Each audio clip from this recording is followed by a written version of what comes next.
У ингушей, как и у многих народов Кавказа, существует богатый пласт благопожеланий и проклятий, который является самостоятельным жанром устного народного творчества. Подобные жанры исследуются также у аварцев, кумыков, лезгин, чеченцев, осетин и других народов Кавказа.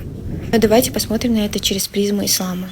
Передается от Джабира, что пророк, саллиллаху алейхи вассалям, сказал: «Не призывайте проклятия на самих себя, на своих детей, на свое имущество и на своих слуг, чтобы это не совпало с таким временем, когда Аллах отвечает на мольбы, и тогда ваша мольба будет принята».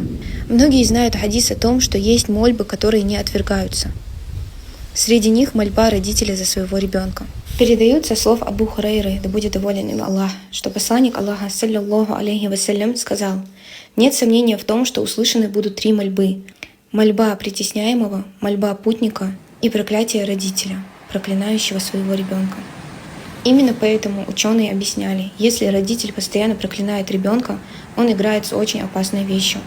Пророк, саллиллаху алейхи вассалям, специально запретил родителям делать подобные дуа именно из опасения, что они могут совпасть с моментом принятия мольбы Аллахом. Наши предки оставили нам красивые благопожелания, но вместе с ними они оставили и огромное количество проклятий.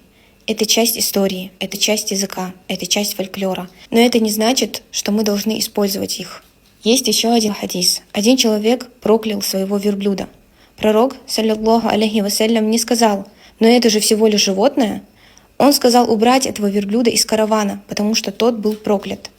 Этим пророк, саллиллаху алейхи вассалям, показал серьезность подобных слов и осудил привычку разбрасываться проклятиями. То есть нельзя проклинать даже животное, а уж тем более ребенка, родителей, жену, мужа. Вместо проклятий в ингушском языке есть прекрасные благопожелания. Аллаху вочха маглор долча.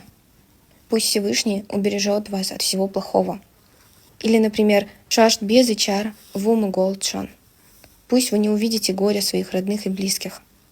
Сегодня наш долг — выбрать добро. Замените гнев на дуа. Замените проклятие на благое слово. И напоследок хотелось бы сказать, возможно, что самое большое наследие, которое мы можем оставить своим детям, это не деньги и даже не имущество, а слова, которые они будут помнить всю жизнь. И пусть это будут слова дуа, а не слова проклятия.